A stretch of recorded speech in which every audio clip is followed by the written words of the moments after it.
Good evening. It's April the 6th, 2021, and we're getting ready to start a meeting. But first, we have Mr. Anthony Myers in the house, sir.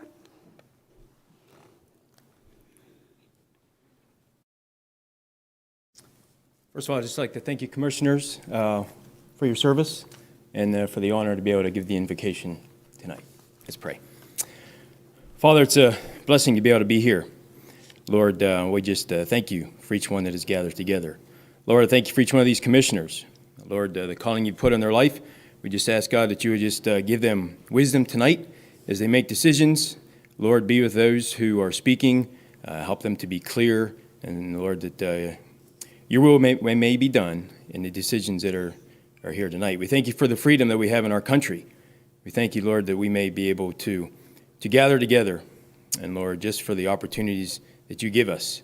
And so we thank you for each one here. Thank you for the safety and the arrival. We ask for safety as you take us all home this evening. So have your hand upon this meeting tonight, and each one here in Jesus' name. Amen. Amen. Thank you, sir.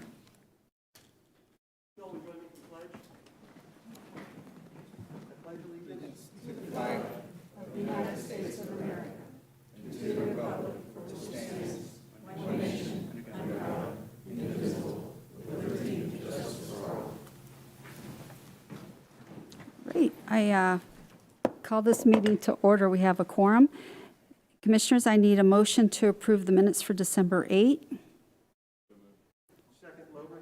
Motion by Commissioner Tobias, second by Commissioner Lober. All in favor say aye. Aye. Opposed? Passes 5-0. Commissioners, we have two resolutions tonight, but Commissioner Lober, you're doing a 6 o'clock time certain, sir. Okay, so we're going to do the Child Abuse Prevention Month, if you guys want to come forward. And I'm going to read this resolution, and if you want to say a few things, we would love to hear from you. Whereas Florida's future depends on nurturing the healthy development of our children, and the abuse and neglect of children can cause severe, costly, and lifelong problems, and every child has a right to be safe, healthy, and happy, where they are educationally and developmentally on track. And whereas the blue and silver pinwheel stands for a symbol of the health and happiness all children deserve. And whereas during the month of April, Prevent Child Abuse in Florida, in collaboration with the Florida Department of Children and Families and the Child Abuse Prevention Task Force of Brevard, will implement Pinwheels for Prevention, a statewide campaign promoting the awareness of healthy child development and positive parenting practices, and the types of concrete support families need within their communities. Now, therefore, be it resolved that the Brevard County Board of County Commissioners do hereby proclaim April 2021 as Child Abuse Prevention Month and urge all Floridians to engage in activities whose purpose is to strengthen families and communities and provide the optimal environment for healthy child development. Commissioners, I make a motion to approve this resolution. Second by Commissioner Smith. All in favor say aye. Aye. Aye. Opposed? Passes 5-0. Ma'am, if you would like to take the floor here. Thank you so much. I want to thank all of the commissioners here today. We have been partners for 25 years. Child Abuse Prevention Task Force is made up of all the local agencies here in Brevard County fighting to keep our children safe and happy, and we just thank you for your partnership. And thank you for this resolution. Thank you, ma'am. All right. Thank you for all you do. Thank you.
We are moving into the consent items. Commissioners, do you have any items that you'd like to pull? You do, Commissioner Tobias. Thanks, Madam Chair. I would like to vote no without comment on F9. F9, sir? Yes, Madam Chair. Okay, can I have a motion to approve the consent then with Commissioner? Thank you. Do I have a second? Second with Commissioner Tobias just voting no on F9. All in favor, say aye. Aye. Opposed? Passes 5-0, kinda. All right, we're going to move into public comments, and I don't have any public comment cards. Do we have any back there? We do? Okay.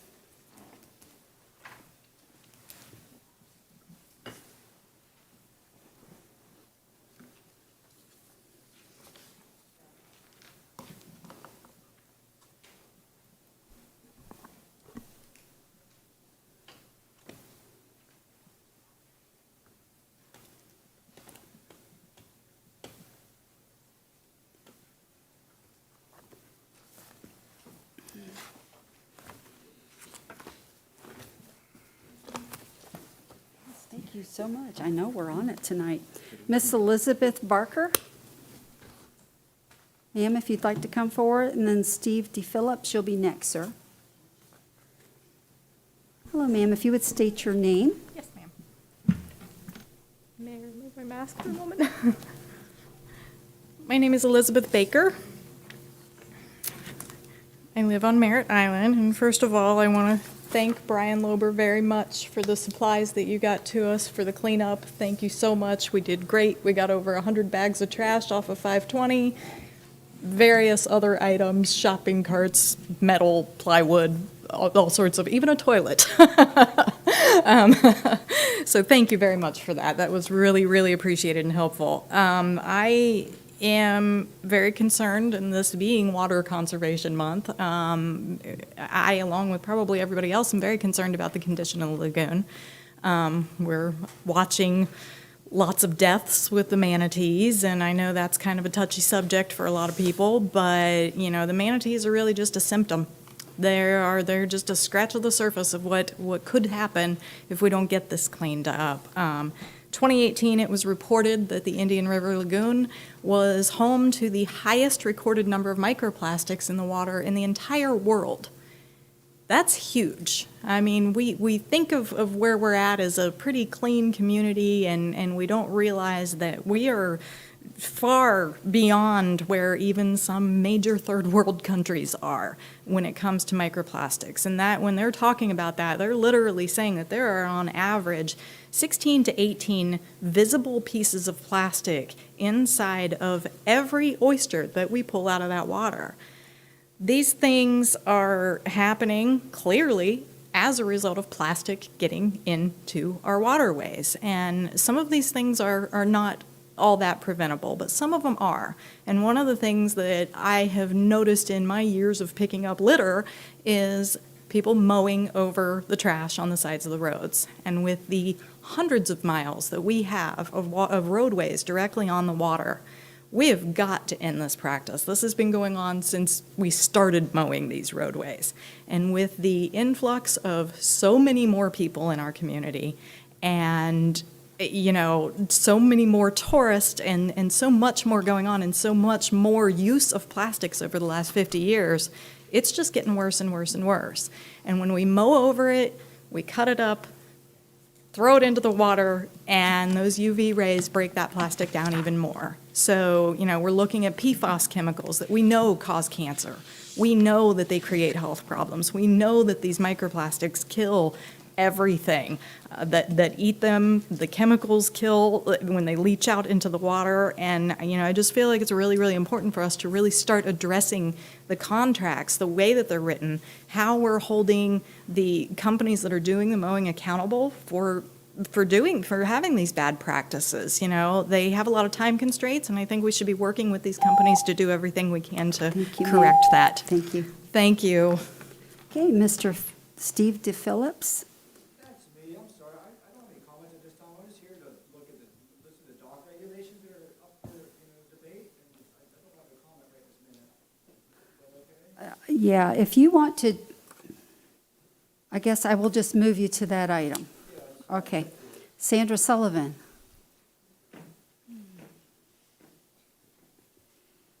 Good evening. Sandra Sullivan, South Patrick Shores. First of all, I'm on the agenda F7. I know you've approved this already for the bus shelters. This is pertaining to Satellite Beach 32937. And it's kind of interesting that the county is paying for these bus shelters at a little bit more than $10,000 a pop, 5 of them in Satellite Beach, but none are going into South Patrick Shores, which is the same zip code. It's county funded. It just seems inequitable that you'd be doing something, in a municipality that you're not doing in the county, given that it's the same zip code. And we feel a little bit in South Patrick Shores like the stepchild. If you drive down, you'll see we don't have the boom, the lights on the hurricane-proof boom, whatever you call them, for the lights and other things. Just drive down there and see the difference between when you go to South Patrick Shores to further on down the Barrier Island. But I also wanted to comment on the lagoon as well. I agree with the last speaker. We definitely need to look and figure out what's going on with not just the manatees, but the sea turtle mortality event. The greens live in the lagoon, and also seabirds. So one of the things that I would ask our county commissioners, especially D4 and D2, is working with the federal level pertaining that in Florida, none of the military bases are required to do surface water testing. And that just is wrong, especially since Patrick Air Force Base has the 3rd highest level of PFAS. And lastly, I wanted to ask, I've done a lot of research on this high tower issue. It is definitely a federal issue. And to put it in perspective, both the loggerhead and the green sea turtles were part of a federal recovery plan in 1991. Brevard represents half of the sea turtle nesting for those two species. And so in 1992, following the year of the recovery plan, the Archie Carr was created. And then Hightower was created. Those were prioritized because of that federal recovery plan. And Patrick Air Force Base was in that plan as having to have restrictions on lights not allowed to be seen from the beach in perpetuity. There's a requirement for the sale of any federal property for a Section 7 US FWS consult. And in 2005, they released the covenants that had been written by the US FWS. This is a federal issue. I would encourage you guys to reach out. Congressman Posey, what is he doing on this? This is definitely a federal issue, but it needs the county support. Thank you. Thank you, ma'am. Madam Chair, Yes, sir. just a brief comment, if I may, on one of the items that was mentioned. And I say this just because I'd asked staff about it as well during the briefing for this particular meeting. With respect to how they pick the location for the bus shelters, my understanding, and I believe this is in the text of the agenda item as well, the money that's used, or substantially all of the money used to pay for them first, comes from a federal grant, but the municipalities have agreed to assume all of the maintenance and upkeep. So it's something where if we had a similar arrangement, whether it's with an organization or with a group that's able to assume an obligation like that, I think there would be more opportunities for some of the unincorporated areas. I know that it's been done in Merritt Island with Myra helping with respect to offsetting some of the expenses. So if there's another area perhaps that's covered by a CRA, if the CRA could look at assuming some of the expenses, that might be a way to get some of the unincorporated areas a little bit more in way of some of these grant funds that are available. Thank you, sir. Okay, we're moving into item H1.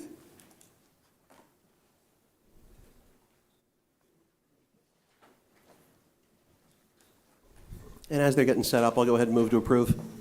Okay. I'm going to go ahead and read it.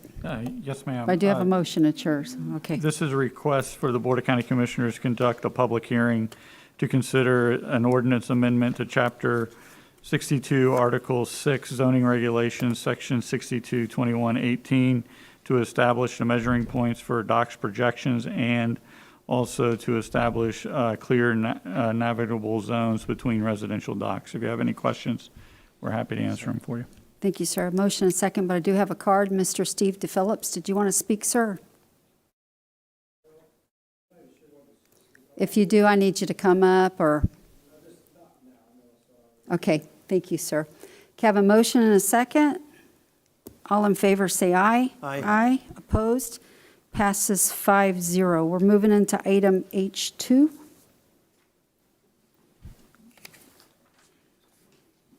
I'll go ahead and move to approve this one as well. Okay, motion to approve. Second. Motion, second by Commissioner Zonka. Did you want to tell us just what it was? This is the mid-year supplements, which provides us the opportunity to adjust the projected balance forwards that were developed months before the closeout of the fiscal year. Thank you, sir. I have a motion and a second. All in favor, say aye. Aye. Opposed? Passes 5-0. We're moving into item I1. Commissioner Tabaya, would you like to start this, sir? Yes, Madam Chair. And I want to thank you as well as the rest of the board when we were very clear with our intentions for the O'Galley CRA. I think the elected officials definitely heard that. Unfortunately, I don't think the city manager did. In fact, I'm quite certain she did not. I went on to watch the meeting after and found a great quote, and it's quote, "I think the real issue, and I'm just going to throw this out there so I have some clarity, is whether the county commission is willing to consider support of the hotel." I think we were extremely clear that we were willing to help fund the parking structure and not the hotel. So just to let you know, the elected officials from both parties were spot on. Mayor Alfrey did a wonderful job. Unfortunately, the same cannot be said about staff, which just goes back to show what a great staff that we have here that helps us lead instead of pulling us along like other municipalities. So the attached letter there, it's only a couple lines, but it makes the expectations very clear and answers that question that we have no intention of supporting that hotel past, of course, the parking structure. Also, I thought we were pretty clear, but I wanted to put down a date for a response. That would be May 4th, so we get something back. So I didn't want to do this without board action, so that's why I put it there. It's got your signature on the bottom. I think it would carry more weight. But to be clear, not a darn thing has changed since last we brought it up. This is just in black and white, Madam Chair. So I would like to make a motion to ratify and for you to sign the letter and send it to the CRA. Okay, I have a motion and a second. Commissioner Smith and Nardi, this is in your district, so what would y'all like to do too? I'm good. You're good? Yeah, Okay. I'm good with it. Okay, motion and a second. All in favor, say aye. Aye. Opposed, passes 5-0. All right, item J1. Evening, Commissioners. This item is requesting appointments to the Community Development Block Grant Advisory Committee. If you recall, when we revised that resolution, we more than doubled the size of the board. We added 8 positions, 7 of them to represent the cities that signed an interlocal agreement with us that allows us to use their populations in the federal calculation that provides for CDBG funds that come into Brevard County, and then 1 at-large member.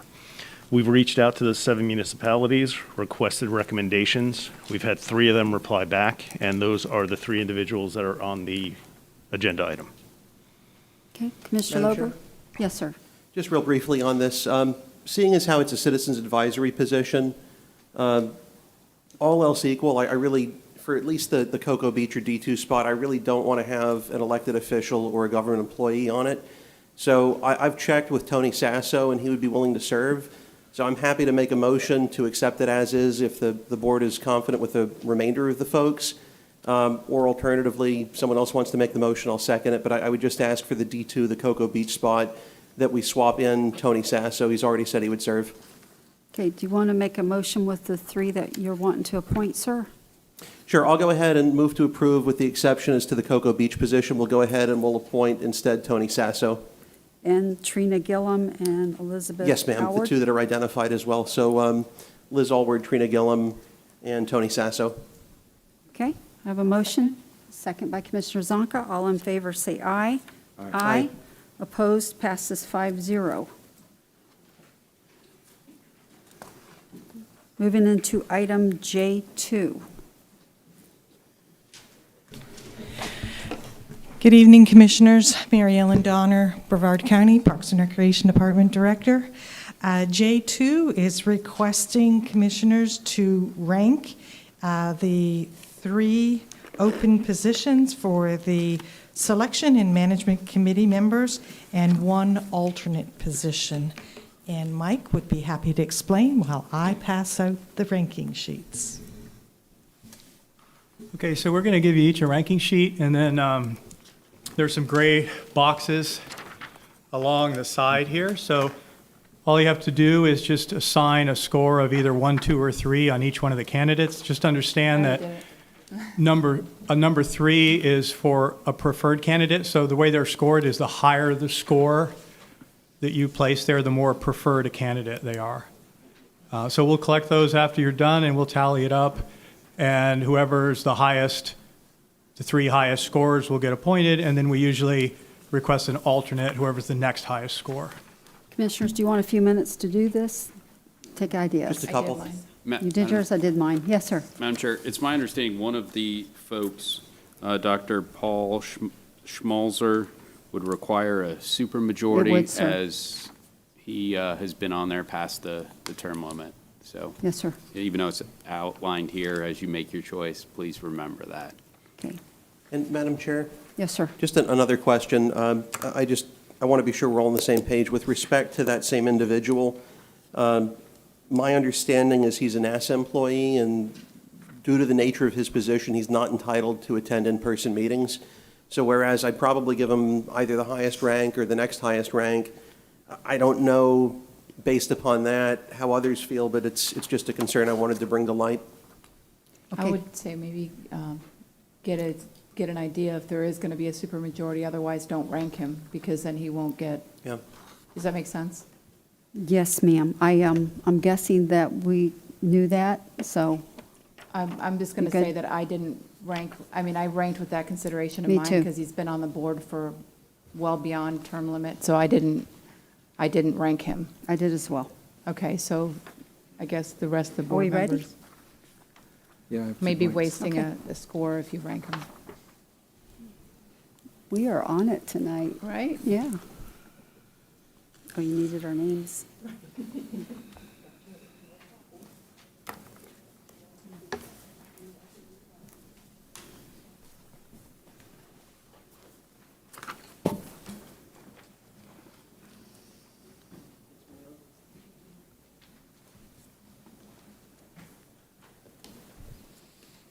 Okay, we'll move into item J3, and Ms.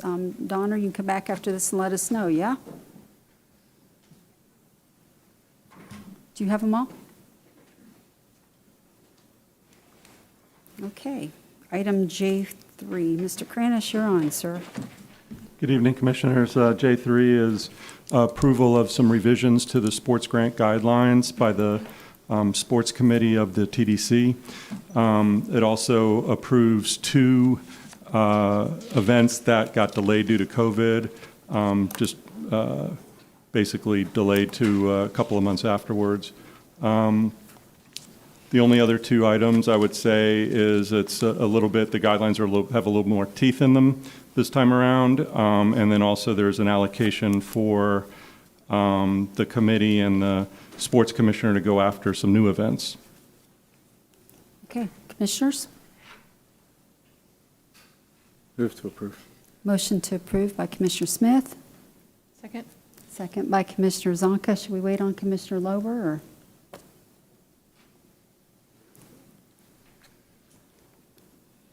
Just call it. Okay, all in favor, say aye. Aye. Opposed?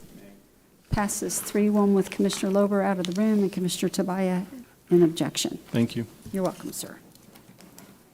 Okay, item J4.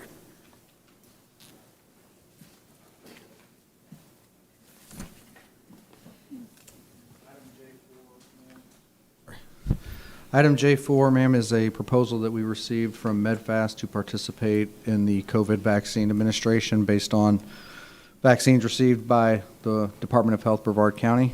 It's requested that the proposal be reviewed and accepted, and authorizing the chair to execute any resulting contracts upon review and approval by the County Attorney's Office, Risk and Purchasing. Thank you, sir. Commissioners, any comments? Commissioner Zonka. I would just comment that this is kind of why I didn't want to get in the business of deciding, picking and choosing these private entities to administer the COVID vaccine, because, again, this is another agency that's going to be billing people's insurance, and we have more than enough capacity within our hospital systems, the county, and municipalities to where we will never need a private entity to administer these vaccines at a cost to our residents. So as much as I don't want to support this, we already have a contract in place for another entity, so, it wouldn't be fair to them if I didn't support it. So I'm going to vote in favor of it, but I don't agree with it. Thank you, ma'am. Commissioner Lober? Just real briefly with respect to this item, I echo Commissioner Zonka's sentiments as far as the fairness dictating that we really have to support this if we supported Omni, or at least given the fact that we supported Omni having the ability. I was surprised, and I was surprised by something that I didn't expect to be surprised by. I'd made the comment, and I think even one of the individuals that came to speak on behalf of Omni mentioned that they may never end up having a difference on account of the vote, but lo and behold, in short order, not from FDOH and Brevard, but from Tallahassee, they were able to receive an allocation. And whether that's in part or in any part due to our having entered into a contract with them, the bottom line is there are now more vaccines in Brevard than there otherwise would be. I have no idea if MedFast is going to be able to get an allocation over and above what otherwise is coming into Brevard, but I didn't have an idea with Omni either. My thought is it can't possibly hurt anything if he wants to try his luck, or MedFast wants to try their luck at lobbying Tallahassee to get more vaccines and arms here. God bless him, go forth and prosper as far as I'm concerned. So I'm going to be supporting it. I think, again, fairness requires that we do so that we keep everyone on a level playing field. Thank you, sir. Commissioner Smith? Change my mind. Change your mind. Okay. It's getting pretty easy to get a shot right now, too. I've already had my first one. So, Commissioner Tobias? Sir.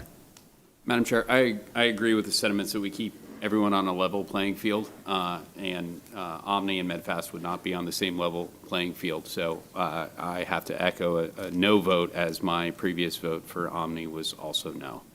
Okay, sir. Okay, I have a motion. Second. No, I have a motion. Did you have a Motion. motion? Okay. You got it. Lober made it. Okay, motion by Commissioner Lober to have second. Second. Second by Commissioner Smith. All in favor, say aye. Aye. Aye. Opposed, passes 4-1 with Commissioner Tobias in objection. Chairwoman? Yes, ma'am, did I miss you? No, I have something I want to bring. Certainly, ma'am. I would just ask that the board, now that we have these contracts in place, consider this additional motion, and I would make a motion right now that prior to implementing any contract, including Omni, Healthcare, MedFast, Caliburn, or any private entity the county makes agreements with in the future, vaccine distribution may be made equitably to local participating municipalities, local hospital systems, since they have all agreed to provide the vaccine administration from scheduling to giving the vaccine at zero charge to the county, the recipient, or any insurance company. So in shortened version, I would just make the motion that before we put any contract in place, that we reach out to every possible free way to provide this vaccine to our residents. Thank you, ma'am. Commissioner Lober? Just real briefly, I don't mind the sentiment. I just don't know that I agree with the wording of it. My concern is saying before we put the contract in place, that may serve to preclude additional vaccines from coming down. I have no problem, and in fact, I would encourage FDOH to try to distribute them in such a way that those folks who are charging the least have preferential access. But I don't think we should do something where we say we're not even going to contract with a party, given that we've now essentially agreed to do so with two different parties. Because again, I don't want to have an issue where we're worrying about cents and not paying attention to dollars, and in this sense, potentially putting an impediment in place that may be an issue for folks in Tallahassee. And I admit again, I was surprised that Omni got the distribution that they did from Tallahassee. I don't want to do anything to alter the status quo as far as putting an additional question mark or putting an additional condition up there. So if Dr. Williams, for instance, from MedFast, goes and lobbies Tallahassee to get a vaccine, if the question is, do you have a contract with the county, and he can't check yes, or there's an asterisk next to it, I don't want to put something like that there. But again, I have no problem recommending, or to the extent that we have any ability to strongly recommend, that FDOH look at distributing them first to the folks that charge the least. I don't have an issue with that, but as it's worded, I just can't support it. Thank you, sir. Commissioner Zonka? Yeah, the motion was prior to implementation of any contract that we will basically use all of our resources in place. So it doesn't say that we will not go into contract with these private entities. What it says is that we'll reach out to our municipalities who can distribute the vaccine for free, our healthcare systems that are already and have agreed to distribute it for free, and any available resource we have first. That just says that they get the first crack at it before we go and give it to these private entities that are charging people's health insurance. Madam Chair? Yes, sir. I just have a concern that there may be a degree of ambiguity when we say before it's implemented. I don't know if execution is implementation in this case. If you want to add the word endeavor, staff shall endeavor to X, Y, and Z, I'll support it in that case. I mean, obviously, I think our sentiment is the same here in terms of what we want to see happen, but I just don't want to put a roadblock in anyone's way. I would like to leave it with prior to implementation. Okay. So I made a motion. Okay, I have a motion on the table.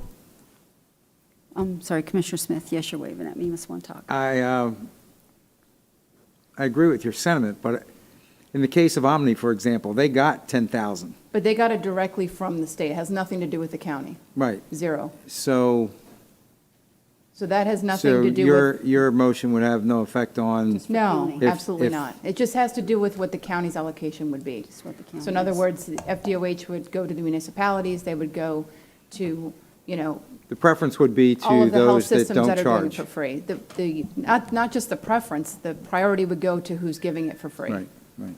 Ma'am? Okay, I'll second it. Did you want to say something, ma'am? Just a comment, the county doesn't actually give the vaccine, it goes to FDOH. I think FDOH, that was your point. right. But before the county implements any of those contracts, I want to make sure that we've expended all of our available free resources to our residents. What Omni does with the state is their own business. It But just doesn't Shannon's have any point effect is, on- it's really not the county, it's the county DOH. Yeah. We're just coordinating Right. with DOH. If they have vaccines that are in excess of what their capability is to administer in a given week, we contact the cities. If you guys are clear on that, Yeah, I'm we good. contact the cities, we contact the, The Yeah, I'm good. hospitals that we Second. have agreements with that are doing it without cost. Madam Chair? Okay, motion and a second. Commissioner Lober? Yeah, I understand that directly, perhaps there's an argument to be made that the county has nothing to do with the allocation that was received by Omni from Tallahassee, but I'll tell you, prior to that meeting, when I spoke with Omni's lobbyist who came here and presented to the board, the comment was made that the mere existence of the contract would serve to help them in lobbying to get an allocation from the state.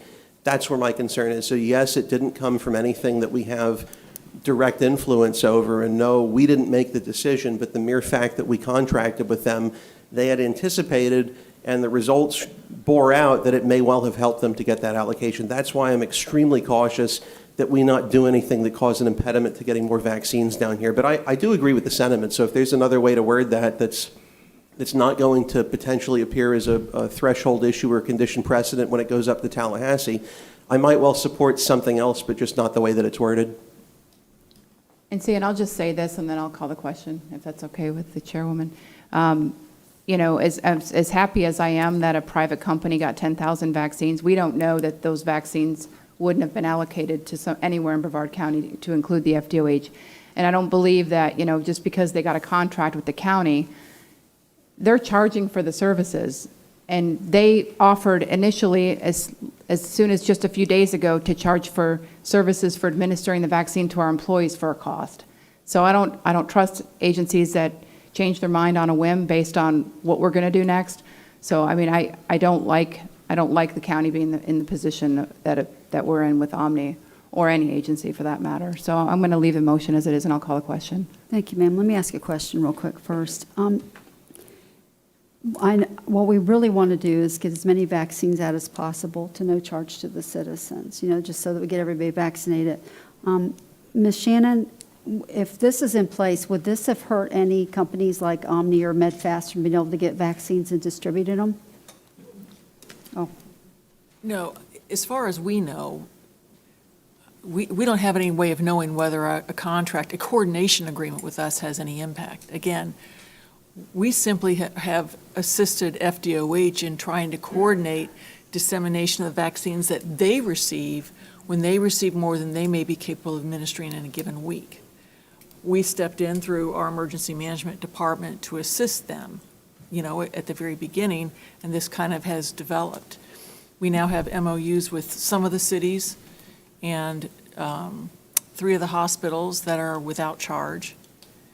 And then we have Caliburn, which is obviously a compensated agreement, and now there's Omni and Medfast. The way that we have drafted the agreement and the way we drafted the one with Omni was that we would initially go to the ones that would be without cost before we went to them. So that would be an awful lot of vaccines that that FDOH would have to receive before we ever reached the Omni, Medfast, and the third level would be Caliburn, because they're even more. okay, so I think it's probably a good motion, but I would ask if another company like Omni or Medfast would like to do this, that we hear about it, just in case we do any unforeseen consequences as far as getting vaccines out. Is that good? Good? Yeah. Okay. Yeah, this doesn't interfere with us going into agreements with anybody Right, else. so they can just come and tell us. Okay, okay. I have a motion on the table and a second. All in favor, say aye. Aye. Opposed? Commissioner Tobias, I'm sorry, I didn't hear you, sir. Aye. Passes 4-1 with Commissioner Lober, an objection on that one. All right, we are moving into item J5. I'm sorry, ma'am. Yes, Ms. Donner, what do you have for us? Thank you. This would be a continuation of J2. We tallied your ballots, and to fill the open positions for the EEL Selection and Management Committee are Mark Bush, Jennifer Thompson, and James Burney. And the alternate position would be filled by Rio Throm Bonds. And we will present this for your ratification. And as there is, Mr. Schmalzer is not on the list, there would be no supermajority required. Move to approve and as well communicate to Mr. Schmalzer, Dr. Schmalzer, that if he applies after he sits out one term, he would certainly get my consideration at least. Yes, sir. Okay, motion to approve. Second. Second, all in favor, say aye. Aye. Opposed? Passes 5-0. Thank you, ma'am. Thank you. All right, J5, Commissioner Tobias, sir. Thank you, Madam Chair. And this actually should be Commissioner Smith's, because Commissioner Smith went down this path many years ago to increase freedom in the marketplace. This conservative solution to a problem he identified, which would have lowered barriers for entrepreneurs to enter these markets and reduce costs for consumers. So all this would do away with some licensing for some trades that, quite frankly, are not needed. This proposal would eliminate licensing requirements for the following trades: floor covering with tile, framing contractor, masonry contractor, and painting contractor. Now, the current licensing requirement for these specialty trades represents nothing more than a county money grab. The county receives about $90,000 in revenue from these licenses. The state does not require us to license these individuals. In fact, they don't license them themselves. It consists of a test, which is open book, untimed, and everyone passes. In fact, some municipalities, such as the one Commissioner Zonka and I represent, Palm Bay, doesn't even require licensing for these trades. And upon asking, they had not gotten any complaints. So I would like to make a motion to adopt legislative intent and permission to advertise revision to Chapter 22 Brevard County Code of Ordinance in order to remove licensing requirements for the following specialty trades: floor covering with tile, framing contractor, masonry contractor, and painting contractor, Madam Chair. Thank you, sir. I have a motion and a second. Commissioner Lober? Just real briefly, I'm going to support it today just for purposes of advertising it. I would not support it absent a little bit more when it comes back, though. I think there's some items in here that I'm less comfortable eliminating the licensing requirement with than others. I can tell you, I want to make sure that framing is done correctly, for instance. I don't want the roof to literally cave in on my head after the fact. And my understanding is there's a lot that they are required to understand with respect to lien law, with respect to putting in through permit applications correctly, and with respect to being insured. That said, I don't believe the Contractor Licensing Board has had a chance to comment on this. I would ask that at least the individual members, if not the board itself, if it's meeting before our next meeting, give us their thoughts with respect to why it's appropriate to continue the licensing requirements. I'll tell you, one of them, for instance, that I don't see a huge issue with from a public safety standpoint is this painting contractor, for instance. If someone does a lousy job painting, it's going to look perhaps crummy, but it's not going to kill anyone unless they're perhaps using lead-based paint. But I don't think that's too likely these days. So again, I'll support it solely for the purpose of advertising it, but I do want more input. And I also would like to know if as Commissioner Tabaya understands, it really is open book on time where no one fails. If that's the case, then that may push me in his direction. So that's where I'm at today. I think I'm the same place you are, Commissioner Lober. I think when they get licensed, they also have to have insurance and have a little bit of skill set. And that would just, I'm ignorant when I hire people, so I could get took every time. So I think for the ones that you mentioned, the framing and maybe masonry, I think when Commissioner Smith brought it the first time, he did floor covering, tile, painting contractor. I think some people were over here doing some things they didn't know it was wrong and they got fined. And then you worked it out that time that the fines went towards their license, so they would end up getting a license. So they ended up really not paying a penalty if they went ahead and applied for one. So I maybe wouldn't mind doing that as well, but I'm going to be a little uncomfortable with the other two unless we can figure out how people are protected as well, sir. Commissioner Smith? Thank you, Madam Chair. I'm pretty much in support of all these trades except for masonry contractors. I'm going to have to look into that some. I'm not sure that, as Commissioner Lober stated, you want to make sure these walls don't fall over. But the real fact of the matter is I think most of these trades work for a general contractor, and the general contractor is the one that's ultimately responsible. So his insurance or her insurance would cover them. Going back to when I introduced this back in 2016, you're right. The issue was an Orlando contractor was over here. Our people went on the job, and I've slept a few times since then, so forgive me if I don't remember all the details. But when our inspectors appeared on the job, they asked the contractors, the subs, for their licenses. Well, they didn't have any because in Orlando they don't issue licenses. So that's where we came up with the compromise to allow those fines to go toward the education part. So I'm generally in support of it, but I want to hear and they will be here. The trades will be here, I'm sure, unless I'm really, really surprised. They'll be here to answer all the questions. Okay. So we have a motion. We're going to go ahead and move forward with advertising. Yes, Madam Chair. Are you trying to push a button? Yeah, I Okay. just want to, when we do hear, and you may hear from some of these licensed contractors, understand that they are strongly in favor of licensing. And the reason it is because it's a barrier to entry. And the reason it's a barrier to entry is then they can raise their rates to obscene amounts because folks can't enter the marketplace. And think about floor covering, and then think about the young man or woman who cleans your pool with the various level of acids that can be used to create all sorts of horrific things. We don't license people that have, the state doesn't, the county doesn't license that. We don't make sure they have insurance.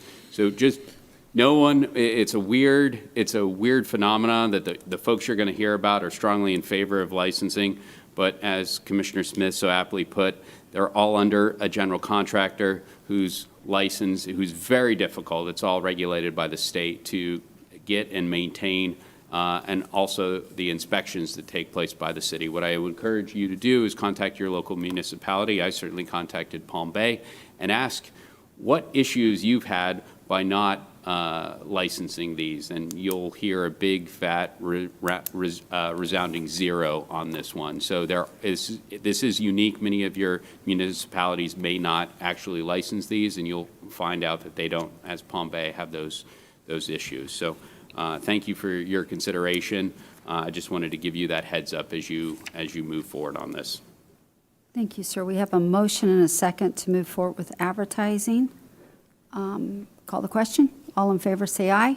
Aye. Aye. Opposed? Passes 5-0. Commissioner Lober, I'm going to go ahead and do item J7 first because I think it'll be a little faster. So we're going to do Barnes Boulevard.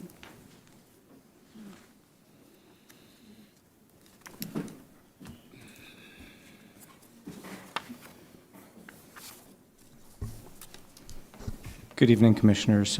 This item is a donation of a permanent drainage easement for Barnes Boulevard in District 4. We're requesting the Board of Commissioners approve and accept the attached permanent drainage easement and also adopt the attached resolution rescinding resolution number 21-031, which is no longer needed as a result of this easement. You may recall at the last board that was for a maintenance map, and we no longer need that. Thank you, sir. So move. Motion to approve by Commissioner Smith. Second? Second by Commissioner Lober. All in favor, say aye. Aye. Opposed? Passes 5-0. All right, we're going to item J6. Commissioner Lober. All right, there are a few different things I put in here, and then if someone wants to kind of jump in a different direction as well, feel free. The first and foremost, I had sent out a memo. I've provided copies to clerks of the board. I see they've got it right now. It'll be part of today's meeting minutes. We were expecting to get about $118 million, 50% in the very near future and 50% a little further out. My thought with respect to the unincorporated areas of Brevard County, in which the proposed fire assessment is going to likely cause a substantial percentage increase in what folks are paying for BCFR service. Thank you. I was looking at potentially earmarking a percentage or a dollar value from each of those roughly $59 million expected grants that are coming down, or pardon me, not grants, stimulus funds that are coming down. The number that I identified in the memo with some length here and quite a bit of background info is $8.7 million out of each $59 million allocation that comes down here. The thought is that should roughly cancel out what the increase is for the first year for the first 8.7, and when we get the second the second 59 million, if we were to take 8.7 from that, we would then potentially cancel out roughly what the second year would be, or at least vastly limit the increase that anyone would face in an unincorporated area. My thought is, we can do this and still have ample funds to do small business relief, which I'm happy to address today or down the road. We can do this and still do other things to help the county. We can still fund vaccination efforts. This is certainly a double-digit percentage of what we're anticipating getting, but to hit folks with a potentially 35% increase in the middle of a pandemic when we still don't know how long it's going to go and when certain industries still have yet to recover meaningfully from where we were, I just don't feel that it's right to do that when we have an opportunity to offset that increase at least long enough that folks can recover if they're ever going to recover.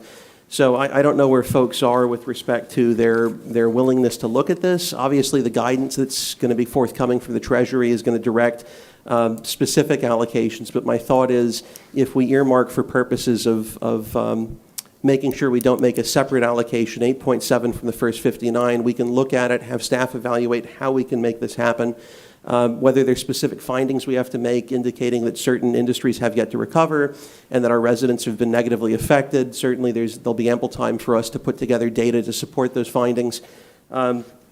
But again, I just don't know where folks are, and if folks aren't inclined to support it, I'm not going to spin my wheels for nothing. And if folks are inclined to support it, then I'll certainly spin my wheels and bring something more solid back to the board. But I just wanted to get, if nothing else, sort of a tracking of what folks' willingness or inclination is to go in this direction.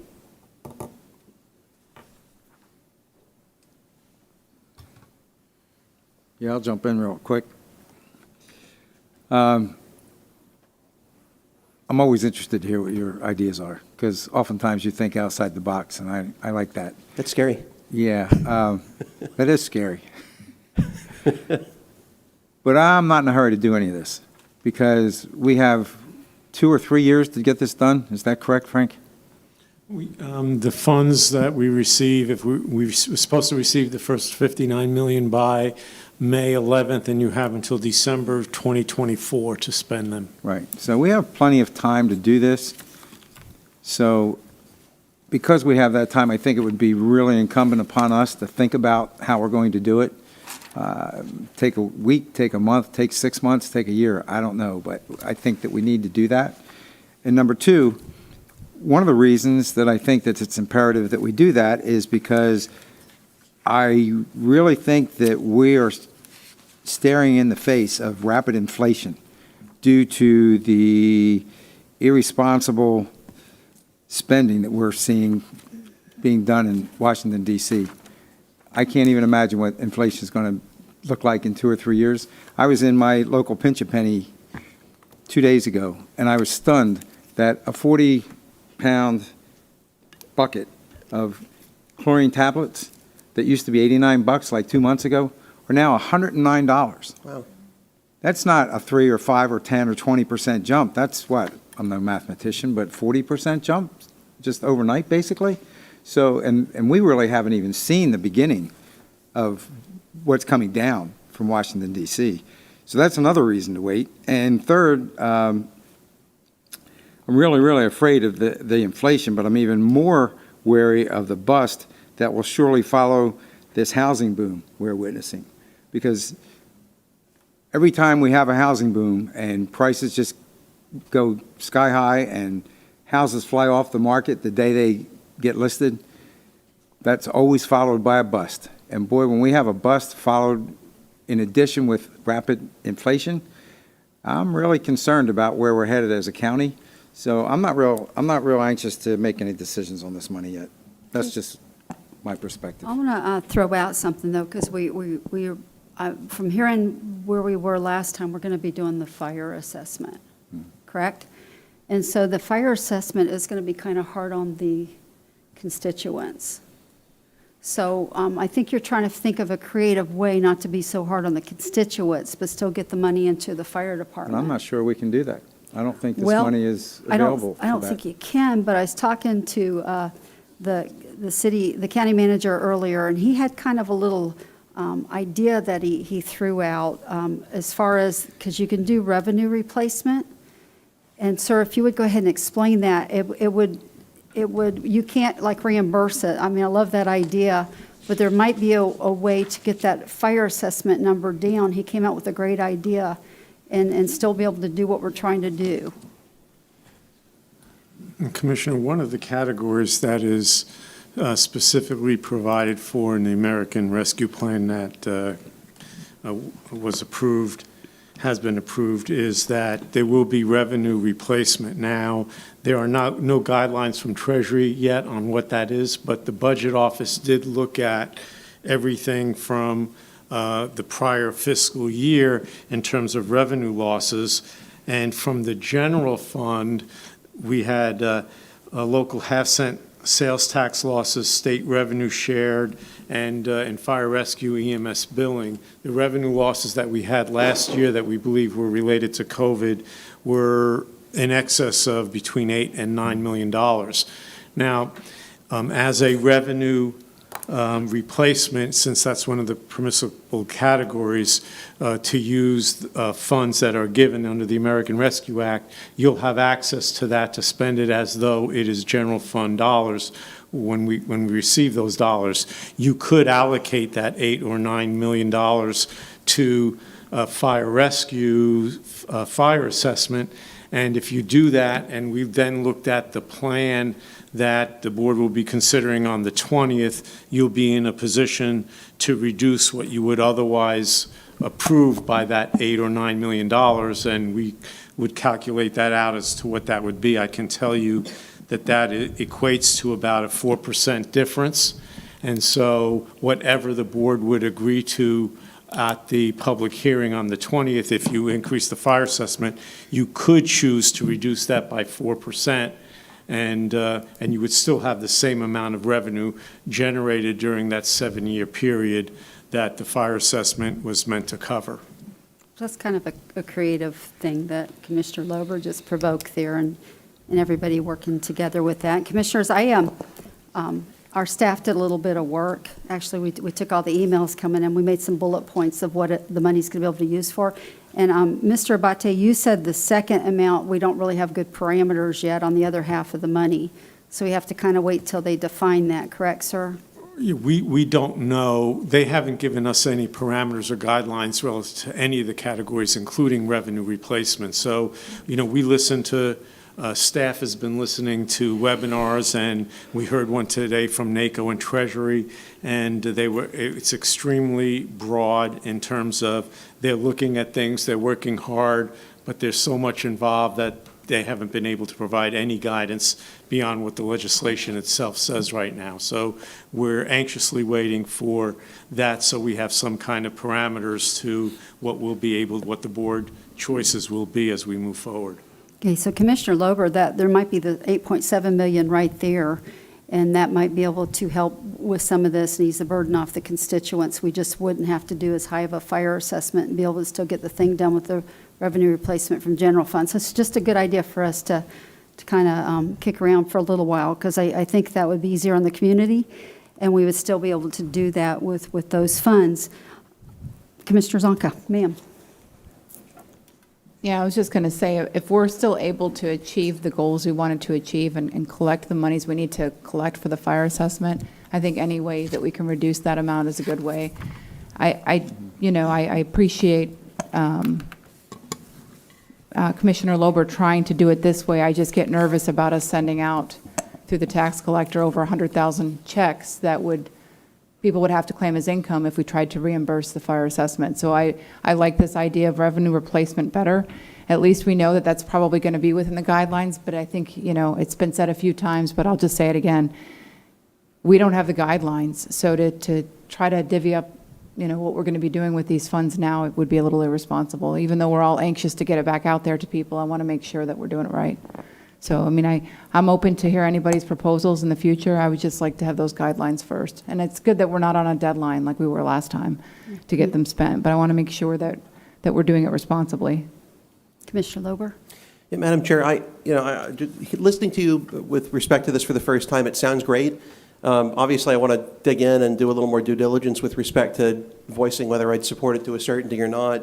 As long as it doesn't negatively impact the fire rescue employees or negatively impact the constituents, I would be happy to look at supporting this, and in fact, I would intend to support it as long as there's not some detriment of which I'm unaware at present.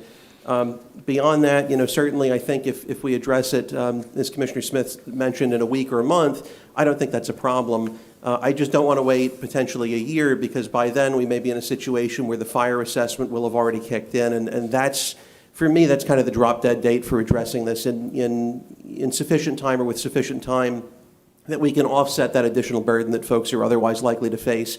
So I'll get with Frank. We'll have a discussion about this at his convenience, and then see where things are at. But yeah, I have no problem. If there's a better way to accomplish the same goal, I'm happy to go the better way. I don't pretend to have all the answers with respect to all these issues, but it was a thought. I figured I'd throw it out there, and it seems like it's been at least cajoled in a better direction up to this point. So certainly I'll look at that, and then we can come back and revisit it. The other couple items, and the EOC item, obviously it's in the legislative intent, or I should say, pardon me, the summary explanation and background on the agenda item. I think at this point, if you all are aware of it, just something to kick around. I don't need action on that tonight by any means, just something to think about. Now, the other item, and I do think we should look at trying to implement this sooner rather than later, whether it's tonight or whether it's at the next meeting. with respect to opening up another round of countywide small business grants, if we were to say that we intend, we're not making the formal allocation tonight or at the next meeting, but we intend to set aside 10 million out of what comes, whether it's out of that 59 million initially or out of the combined 118, we intend to set aside, no less than $10 million for a countywide small business grant program. With the understanding that we will accept applications, we can make it a smaller date to make it a little bit easier for staff, let's say January 1st through April 30th. So it's not that they're gathering so many months worth of data that it becomes more of a burden than it otherwise will be, and I'm sure it will be a huge burden regardless, where we will basically collect the data. We will not yet start doing any real analysis unless staff has a downtime, in Mr. Abate's opinion, in which case if they want to start looking at things and verifying things that they're fairly certain will be required, wonderful.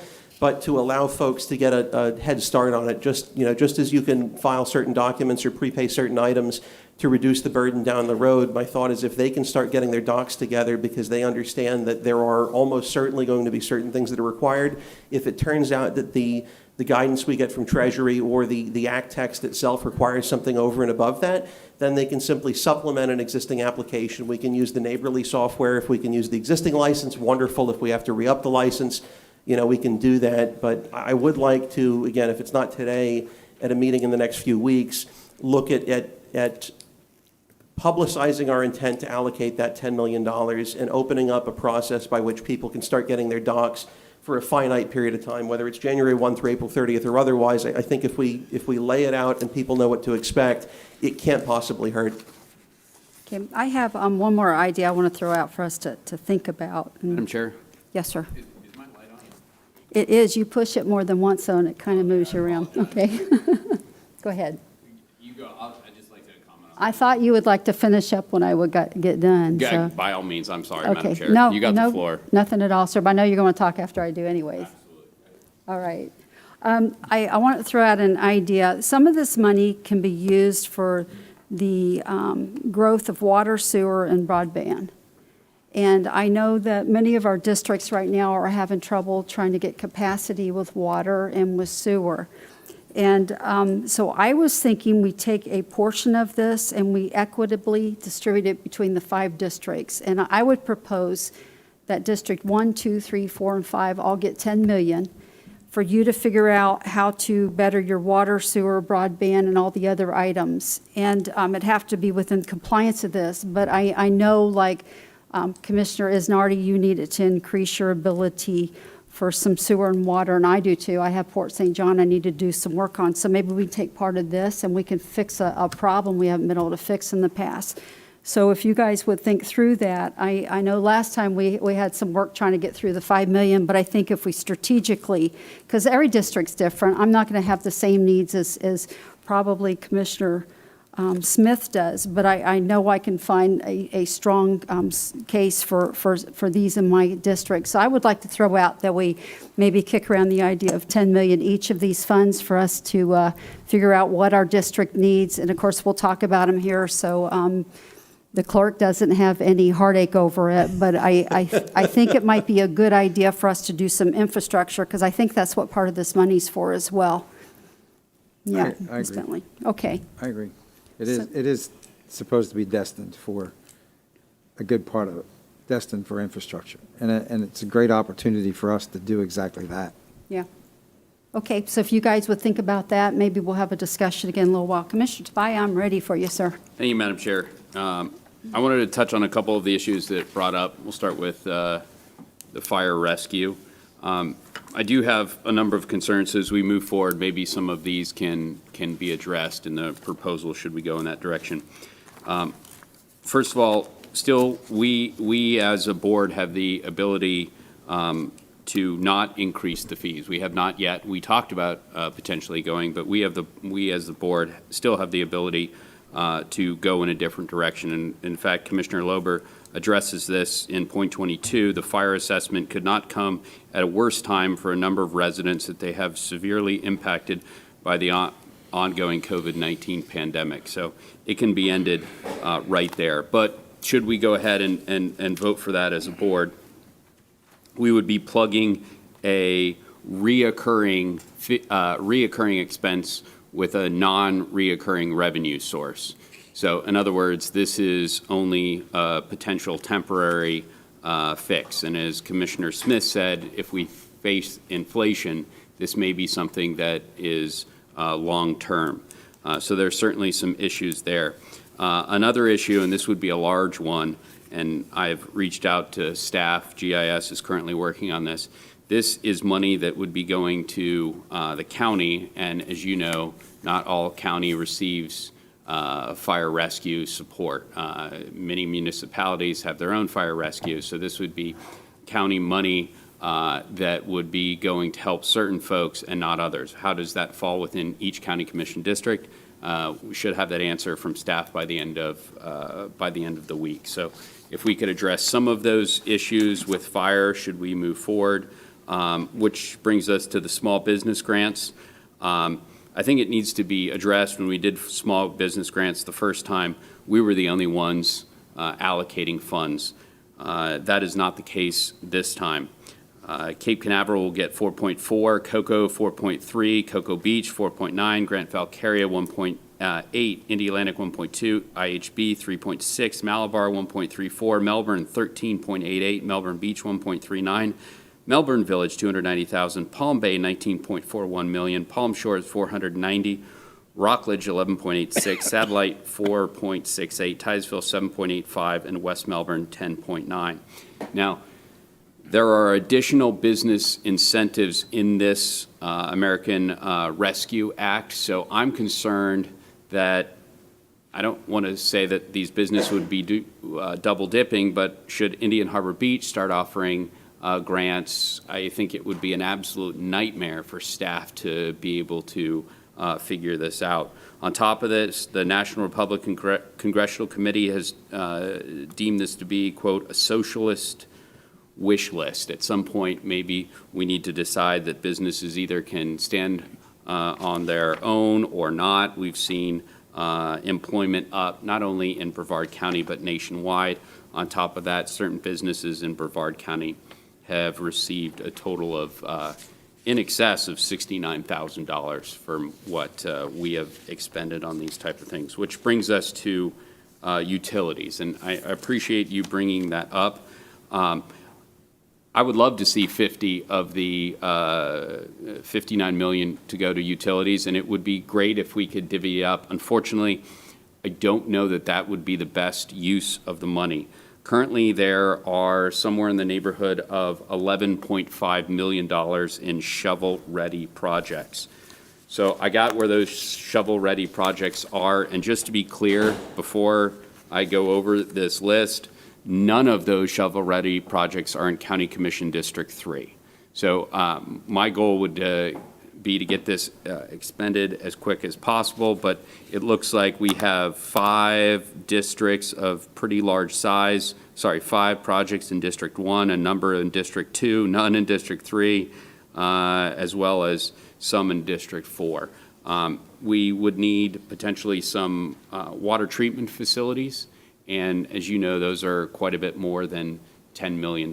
So I would love to see $50 million, but if we could use that in a, I don't want to say less equitable for per district, but a better use of that money, and it may mean District 1 got 12 million instead of 10, but it served more people because the need was greater. I certainly would like to see that. It's certainly the case in shovel-ready projects. That does not benefit one project, again, in District 3. And since we're all throwing out our wish lists out here, I would like to throw mine out, and I think it goes with the handout that you provided. I think it fits in there. The board previously awarded $1,500 hazard pay to certain employees, but left out about 1,800 of them. At that time, we didn't have the funding to compensate all of the employees. We now have the ability to extend this program, spearheaded by Commissioner Lober, to all county employees. This would be hazard pay. There are many county employees that dealt with the public and were in hazard, but definitely did not have the opportunity because of lack of funds. So I certainly would like to see that same $1,500 be provided to all county employees. That would not only meet the guidelines that we currently have, but just to give you an idea, should there be $1,800 at $1,500 each, would be somewhere in the neighborhood of about $2.7 million. I certainly would like to treat everyone equally. So I'm not going to put that motion out there, but I certainly would like you guys to think about that as we move forward. So that's my thought on this, but I appreciate Commissioner Smith's approach that we take a step back as we're not under the gun to make any motions tonight. Okay, I like all the ideas. Maybe we can come together soon and we'll talk about it at a meeting, or maybe we'll need to workshop it. But if you guys would, with like what Commissioner Lober did, just send out some ideas and don't talk about them. And then maybe we can kick around some stuff. So when we come in, we can have a meaningful time of trying to figure out where we think we should kind of negotiate these funds to. So I agree. I think the cost of living is going to go sky high soon. So wherever we can plan the most effectively and not have to send the money back, it's good with me. But I know we want to do the fire assessment, so I think that's the first place. Maybe we get creative and try to use some of them. I don't know if anybody tried to push a light on or not. Did anybody try? Okay, Commissioner Zonka. I'll just say the most important thing to remember about revenue replacement is that ultimately residents will save. If we're replacing revenue that's lost, due to COVID and revenue that we normally collect, it's less that we have to charge our residents, less that fees they'll see increased, the utility, the same difference. I can't imagine what that will do for Barefoot Bay if we do their treatment plant. It will save residents hundreds of dollars a year, and some of our residents out there are pretty vulnerable. I like the idea, and it's sort of kind of how it is now with our road allocation, go for the places that need it most. As much as I would love to have free reign on $10 million, like giving out, candy, I think we need to look at which projects are priority. I know you have a lot of areas in your district that don't have city water or don't have county services and water and able to have access to sewer. So I'd like to see a list of what we deem as priority. I know we talked about the shovel-ready projects, but I'd like to see what's most important and most vital for us to get done first. And I'm like Commissioner Tobias, I don't care if it's in my district. I want to take care of my district, of course. I would love to be able to put them first, but I want to be fair. We represent the entire county, not just our own district. So maybe get that list together, if that's okay, Frank. We'll have utilities prepare such a list and prioritize it for the board's consideration. Okay. And to include roads and bridge stuff as well? It wouldn't include road and bridge can't because do under that, the yeah. stimulus, it's limited right now under Right the. now. It's But limited- in the future, I'd like to see that list as well for when we, a priority from, we can have Public Works put something together as well. that'd be great. Thanks. Okay, I don't think I have any more lights, commissioners? No, ma'am. And Okay. I do certainly have some thoughts as to some of the items that Commissioner Tobias mentioned. That said, since they weren't made into a motion this evening, and I've not seen them on an agenda, I'm going to save everyone the time of me rebutting or commenting on them, but if they do make it to a motion, I just don't want my silence as to some of the points that were raised this evening to be seen as my somehow ratifying or adopting those ideas, especially with respect to the couple that pertain to fire rescue. Right.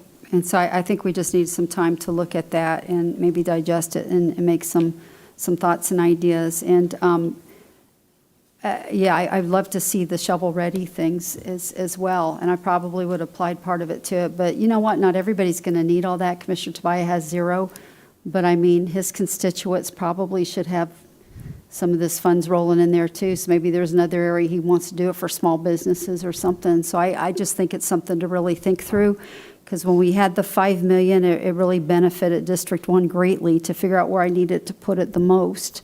Our hospital really needed it, and I think you guys were able to do the same thing, and you guys did the decision you did. So with the 10, adding this in, and you have time to think about it, I just think it might be good for our constituents. Then we got all the rest of it that we can do county-wide activities as well, and figure out how to do what we can do. I hope they free up more of this money on the second batch and allow it to go for salaries. It would be great as far as fire rescue and those departments as well. That would be wonderful. So I have 2 cards on this, so if y'all don't mind, I have a time certain, I'm going to call you guys up and let you talk about this item. So Commissioner Lober, if you want to go ahead and do your resolution I here. appreciate that. Thank you, ma'am. Right, I see both Terry Cronin here, Junior and also the original.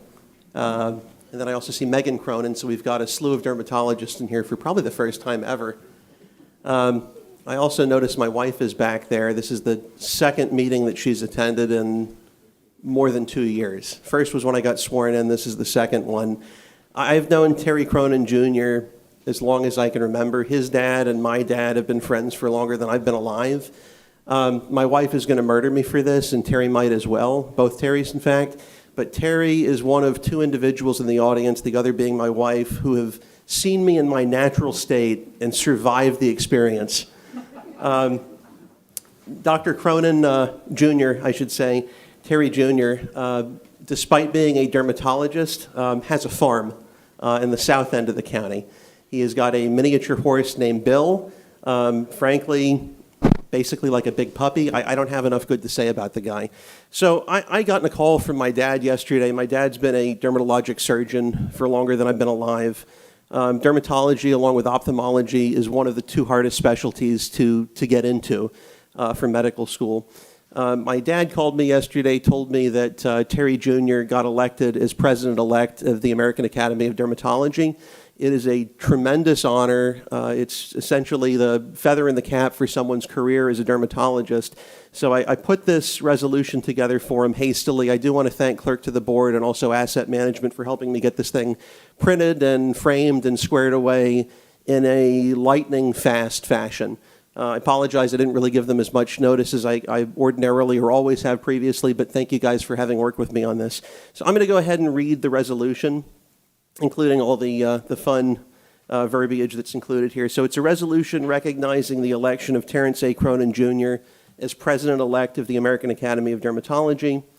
Whereas the membership of the American Academy of Dermatology, hereinafter AAD, just elected Terrence A. Cronin Jr., MD, hereinafter Dr. Cronin, as President-elect of the AAD. And whereas the AAD was founded in 1938 and boasts well over 20,000 members, and whereas the AAD is widely recognized as the preeminent authority in the specialty of dermatology, and whereas Dr. Cronin has approximately 30 years of experience as a physician, must have started at age 2, something like that, and whereas Dr. Cronin is a second-generation dermatologist, and both he and his father, who's sitting over there filming with his iPhone, have practiced in Brevard County for decades, and whereas Dr. Cronin's niece Megan, who I see at the end in green, joined the practice last year, continuing the family tradition, and whereas despite hailing from a county with over 70 miles of sandy coastline, Dr. Cronin is the first dermatologist from Brevard County to have been elected president-elect of the AAD in the organization's over 80-year history, and whereas Dr. Cronin's accomplishments have been recognized by his peers and serve to reflect exceptionally well upon Brevard County, now therefore be it resolved by a unanimous hint vote of the Brevard County Board of County Commissioners, Brevard County congratulates Dr. Cronin on his election as president-elect of the AAD, and we wish him every continued success representing his profession in this prestigious position, done ordered and adopted the 6th day of April 2021. So I'll go ahead and make a motion to approve, if I may. Second by Commissioner Smith. All in favor say aye. Aye. Opposed? Passes 5-0. Would any of you guys like to? Come on up. You want to take just a couple minutes to introduce the family? Well, Brian, that just was a wonderful, wonderful introduction. Hi, everyone. I just want to thank everyone for taking a breath from your important time to recognize me for something like this. It's a true honor. I want to tell you how proud I am to live in this county. My dad, sitting right there, Dr. Cronin Sr., moved our family here in the early 70s and started a practice of dermatology. And, you know, this whole year with COVID and everything has been significantly difficult, I think, for everyone. Healthcare workers in particular, having to do our job, always in actual fear of not only catching the disease, but the possibility of giving the disease to our patients made our job very, very difficult. And I can't tell you how proud I was to live in this county, to live in this state, and to understand all the challenges that we dealt with courage when a lot of my peers in other places are dealing with abject fear. So I want to thank the county commission for all your courage in dealing with this, and for just taking a moment to recognize me and my family at this time is just a real blessing. Thank you so much. Thanks. And Terry, we'll go ahead and do a photo if you'd like as well. We're not going to shake a giant moose head at you or anything too crazy, though, so don't worry. I don't know how you're going to take a picture with you, Commissioner. Fantastic. If you want one with my wife instead, that's fine. She's prettier. Maybe the both of you would do that. I'll second that, too.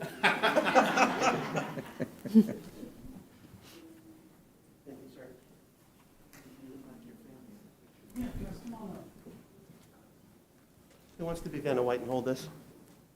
The young Dr. President. Please. Whatever you prefer. I think you get the honor for me.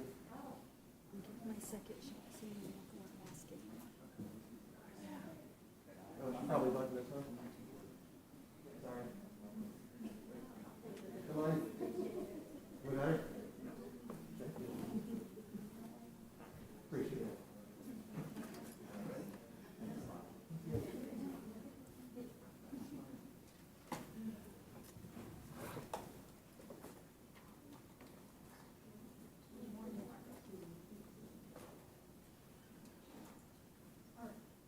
Congratulations. Good seeing you, Terry. Thank you, ladies and gentlemen. Thank you, sir. Congratulations.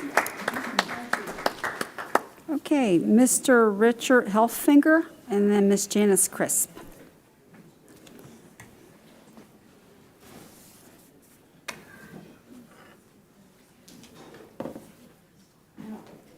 Good evening. Richard Heffelfinger, 2000 Juniper Drive, Cocoa, Florida. I've been here before, and I'm sad to say that I'm back, and I really don't want to be back. The fire assessment. We're talking about trying to offset the fire assessment with rescue dollars, and we haven't even had a public hearing about the fire assessment. So is it a forlorn conclusion that we're all just going to vote for that? Because you can stop wasting my time if that's what we're doing. Now, Commissioner Tavayo said, hey, we haven't even talked about it. I think that was your point, and I would really hate to think we're already moving on planning, trying to figure out how we're going to throw money for rescue at a problem that's been going on for 12 years. I got the memo from Commissioner Lober. Good stuff in there. Kicking it down the road. Now you want to throw some money at it for 2 years to kick it down the road more. I don't blame you. You're coming up for an election. I'm sorry, Nobody sir, you wants a need to huge- address the chair. Nobody wants a Thank you. huge tax increase right before an election. So, offsetting the cost is a good idea for you. I mean, you guys have been, Commissioner Lober's only been here for 2 years. You guys have been here 4 and 6. So to say that it's a 12-year-old problem, 6 of it's on you and 4 of it's on you guys, you got to address the problem with the cost of the fire. They've been borrowing incredibly, $15 million, budget borrowed from their fund, I believe, to operate. And you've been letting them do that for I don't know how long. I mean, they only had a $12 million fund, but now all of a sudden, it's gone. Well, let me tell you, I don't understand how it hasn't run out earlier. $15 million out of like 42, I mean, crap, it's a huge percentage of their budget, and they've been borrowing it, and you've been letting them do it. Now, they haven't gone away with it 100%. There's been 10.3% increase over the last 3 years, 4 years. So you've been whittling it. But now you're going to drop a 35% on us. Wonderful. Why don't we talk about and divert our efforts to what we can do to hold those guys in check? I appreciate they want salary increases. I always bitched about my salary, and you got what you got. I don't know what the union negotiations, what you guys promised them, but man, I'll tell you what, I think they're pretty well paid. Right now, their budget for this year, it looks like a majority of it is for their salaries. The rest of it, they're borrowing against this fund to pay for the real job. It's out of control, and I hate to think you guys are just going to go, well, too bad. It's kind of like the garbage contract. We just got to pay them what they asked for. That's a crap answer. That really is. I find that offensive. How much time do I got? 20 more seconds to rant. Hey, I got some ideas. Let's take a look at that budget. Let's make them go through and tell us exactly why they're spending all that. This increase, it's not just for salaries. I don't want anybody to be misled. And Brian Lober put it in his memo, or that comment, I think, on your page. Hey, we're going to buy equipment. We're going to build buildings. Thank you, sir. Okay, thank you very much. Thank you. Ms. Janice Crisp?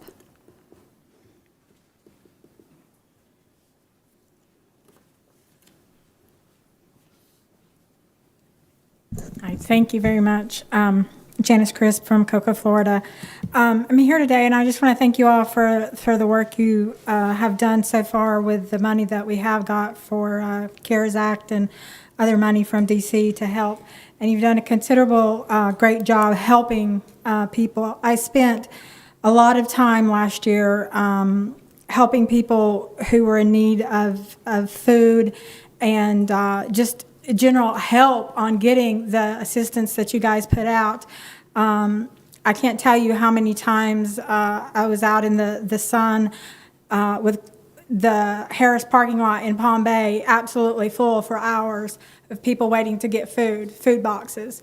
I know that our Representative Randy Fine gave over 10,000 families, food boxes from last year into this year. Also, there was a program that came down from the state that allowed people to go to the farmers markets throughout Brevard County and get tokens to buy food for free, $50 every time.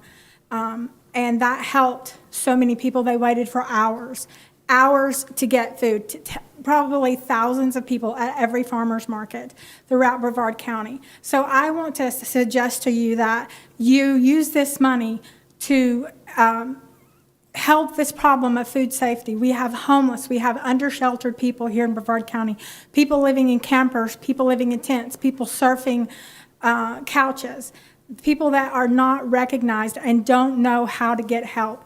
These are people that you're not only helping get food on a daily basis, a weekly basis, and they can eat it. They don't have to have a refrigerator. They don't have to have a stove. They don't have to have a home. They can cook it out in a campsite if they need to, and they can go get fresh food. And it helps our farmers that are local because they're selling. It helps cottage industries by these kinds of programs. So I ask that if staff can look into these things and come up and use this money to help our Brevard County citizens who are just lost. There's even children, like the school system doesn't know where many of our children are. Well, they're at home and they're having to be fed. Do we know they're getting fed properly? No, we don't. So this is something we have to look into. They are Brevard County citizens. They're in need. We know that. I can tell you thousands and thousands of people I've talked to from last year into this year, and they need help. I've sat with people in the library on computers and helped them fill out the system here for the county to pay their rent, to get utility assistance in different, for Palm Bay. So I ask you to please consider that. Thank you very much. Thank you, ma'am. Okay, we're done with public comments. We're going to move to board reports. County manager. No report. County attorney. Yes, ma'am. I have the charter cap case to discuss very briefly.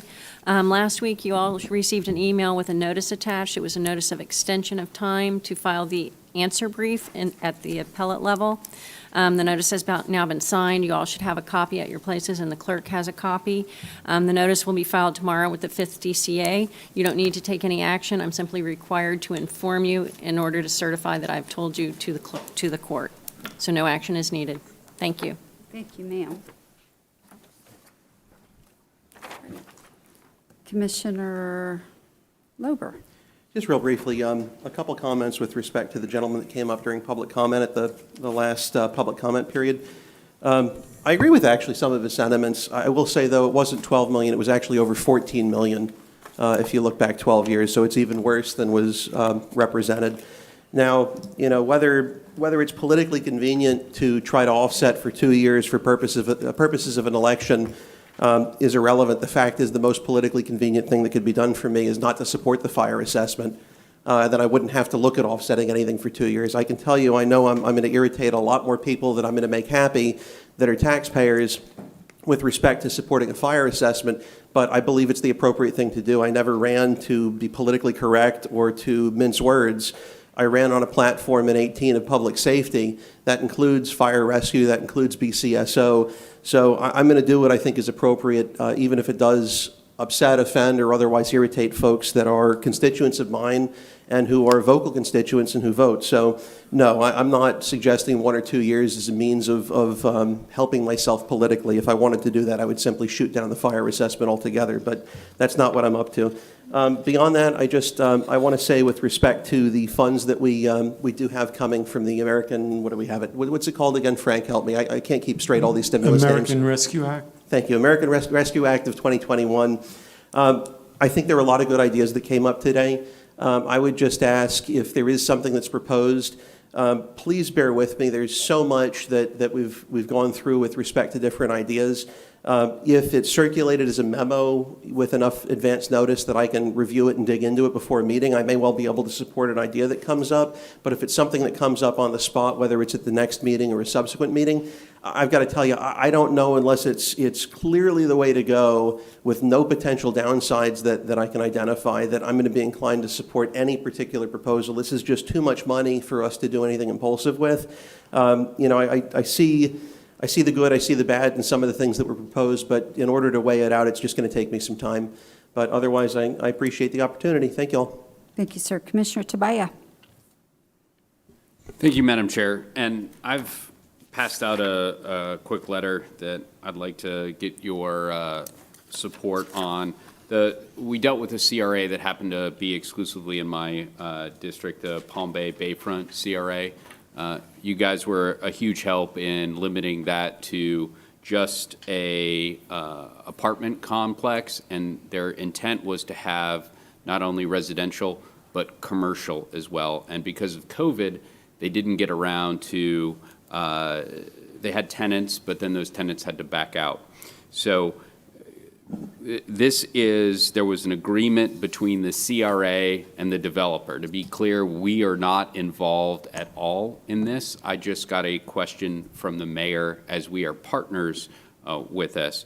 And I said that I certainly would not care if they extended that time out for that developer. What was most important to me is this would require no additional tax dollars from either county or city. It would not extend the CRA. This is just a letter saying we would not mind. They don't need our permission on this. They were just asking if we had any problems. And because it does not cost any extra money, they fulfilled the apartments in short order. They just need a little extra time, like with the commercial. So that's the intent of this letter. Hopefully you get your support on this one, and let the folks at Palm Bay know that we're with them on this one. Commissioner Zanardi, do you have a thought on this or a motion? Or I don't have an issue with it. As long as it doesn't extend it and it doesn't impact us, I'm fine with it. That is, both of those are absolutely accurate. do you need a motion on it, sir? Yes, Madam Chair. They were just, I think, a little worried that I might be on the other side of this, and I wanted to let them know not only was I on the side, but the entire board. You guys were very supportive and wanted to continue that. Okay, a motion by Commissioner Lober, a second by Commissioner Smith. All in favor say aye. Aye. Opposed? Passes 5-0. Thank you, Madam Chair. Thank you, sir. Okay, Commissioner Smith. Thank you, Madam Chair. I want to thank my fellow commissioners for the vote at the last meeting for the Friends of Army Aviation. And I want to thank staff for working so hard to see that got done. And I am most happy to invite everyone that's here to come to the Vietnam Veterans Memorial Weekend and see a real live, active Vietnam-era helicopter. And I understand, well, I know that there are also rides available. I've heard $45 quoted. I've heard $75. I don't know how much, but they will be available. So thanks to everybody. Thank you, sir. Commissioner Zonka. No report. I wanted to just mention one thing. I think they're getting ready to maybe sign a $2 trillion infrastructure thing at the federal level, which sounds like a lot of fun, but I'm telling you, inflation's going to go pretty rampant soon. So I don't know how to even insulate us with that. I guess we just need to kind of do the best we can and figure it out. But we definitely need to take it, because otherwise we won't be having funds to do all that stuff. But I know. And then I also want to just shout a kudos out to our governor. I think he totally rocks. He has just done such a great job. And I got a little interested when 60 Minutes did a news thing on him, and they totally clipped pieces together and made him sound like a bad guy. Really disappointed me in 60 Minutes, because I was hoping they were kind of still holding the line. But, you know, it's just not good what people are doing out there. And I just want to make that comment. So, Governor DeSantis, I'm just really glad that we have you as our governor. And on that, I'll call this meeting adjourned. The opinions expressed by any member of the public during any period of public comment do not necessarily reflect the views or opinions of the Board of County Commissioners of Brevard County, Florida, Space Coast Government Television, or the program sponsor, and are solely those of the presenter. The Board of County Commissioners of Brevard County, Florida, Space Coast Government Television, and the program sponsor hereby expressly disclaim any and all responsibility or liability for any defamatory or slanderous statements expressed by any member of the public during any such period.